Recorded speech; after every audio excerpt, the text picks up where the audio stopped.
Hey, folks, episode 2. This is Matt Hawkins from Ridge Supply and Jordan Spoon. I think he's over on this side. We'll see. And he's the man behind the Instagram for Ridge Supply Arsenal, which is our ambassador group. We're here answering questions today submitted from our Arsenal members, and Jordan's going to take it away and ask a question from one of our members. So I'm going to try to answer it. And if I can answer it, he's going to help me. Let's get it. All right. Scott Ramsey, who I believe is one of your original Arsenal members from many years ago. Yeah. He wrote in with a couple questions. I know you said you had a little bit to talk about Scott, so if you want to do that, and then we'll ask his questions so people can. Yeah. So Scott's nickname is Homebrew, and Scott, lived in the same town that I lived in back in the early 2000s. And he's the best of dudes. He was actually the first person. So there was 3 original members of Arsenal, and Scott is the first person that we sort of invited to become the 4. So he's like the first guy who got the ammo can box and got the dog tag and the T-shirt and the jersey, and we were like, "Hey man, we want you to be part of us." And it was awesome that he was so excited to actually, because we were doing a 24-hour race and he was going to be our 4th teammate, that it was a weird time, back then, when we started the Arsenal, or the concept of like a team that didn't have any shop affiliation. And he was awesome. And he's just that guy who he's always prepared. He always had like a truck full of gear and stuff when we went to an event. I learned from him, like, bring more than what you think you need, because someone else will probably need it. It's like, bring 2 pumps in your truck. Yeah. Why not? Right. So that kind of thing. And he always was that guy. He actually bought my, I had a black Silverado that I was like the first person I think that I ever saw that had an all black vehicle. This is back in like 2000. Yeah. And I sold it to him. He bought it from me. He used it. I think he might still have it, or if he sold it, it had like 300,000 miles on it. But that was his battle wagon to take to events all over the place. So Scott, we love you. Thank you for sending the question in. And what is it? What's the question, Jordan? He asked, any areas of expansion into mountain bike gear, relaxed fit jerseys, baggy shorts, stuff like that? Yes, absolutely. People have been hounding me for a long time to make some gear. Honestly, I have a hard time with getting that made the way I really like it to. And so I just need to find either cutaway help find the right style that works, or even develop it myself. And that just takes time. So we're getting there. It's something that I've never worn baggy shorts that work well. Yeah. Baggy shorts always feel like you have a bib short on and then you went and put a hot thing over top of it. And I never understood that. I've ridden in them at bike camp and they're miserable, right? Yeah. For me personally. So I don't know the answer to that. I mean, the cargo bibs and things like that are coming along that are changing the game.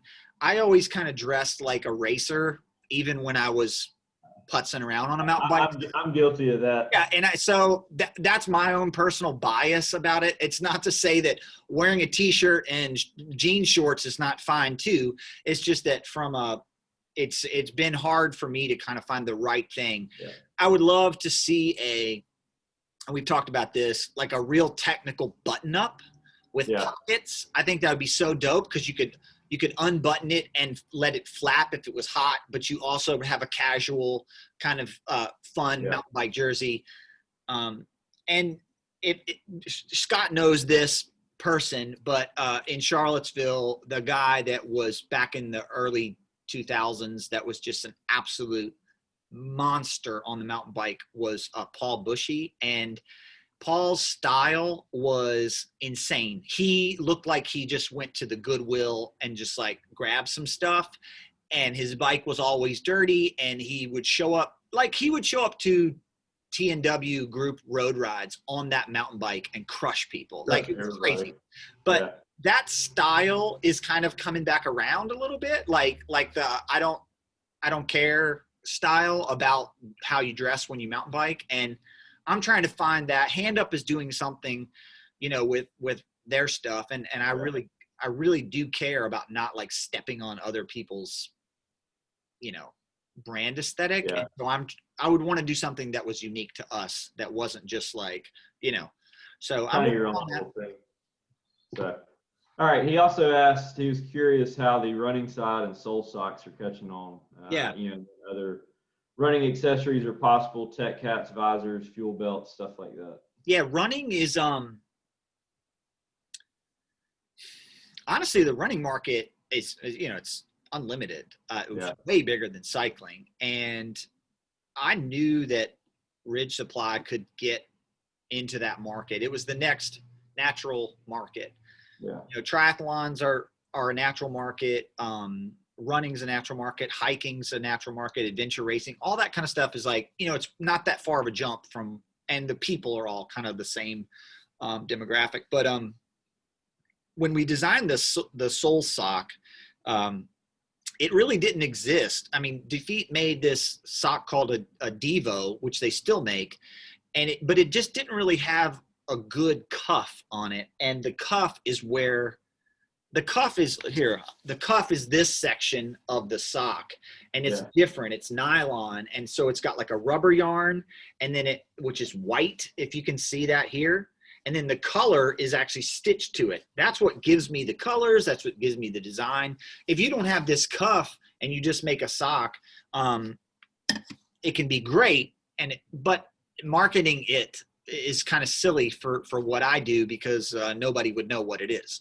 And you might sell 1 million of them, but they just look like every other sock. So what I did was I paired that Devo foot to the Aerator cuff, and the Aerator is the main sock that we use for everything else. Yeah. And so I took that 6-inch cuff, and Defeat actually did a special, product for me that only we offer. And so I call it the sole. The reason I call it the sole is because the foot bed is padded in the toe and the heel, and then it has Cool Max on the top. I've got one right here actually. So it's got the Cool Max up here, and then you can see it's a padded toe and a padded heel. And then it's sewn with a regular cuff. This is the shorty, which is 3. The sock's done well, but I was worried that that runners wouldn't like it. Runners are super particular for good reason. They all do different things, and they run different, like there's a big difference between a 5K and like people who go run mountains for 8 hours. Or the ultras and all that. And so the first thing I did is I went straight to somebody that I met on Instagram that liked the socks and was using the Aerator version. And I designed this sole and I sent it to her, and I was like, run this thing through the ringer and tell me what you think. And she loved it. So, I thought, well, it's been vetted by somebody who's really abusing it, so it's going to work. And it's done well. So that being said, the running market is unlimited. The parts associated with it, they're coming, but like everything with us, I'm a one-man show, and I don't want to grow. I don't want to just like be in the running market all of a sudden. So I'm trying to step there.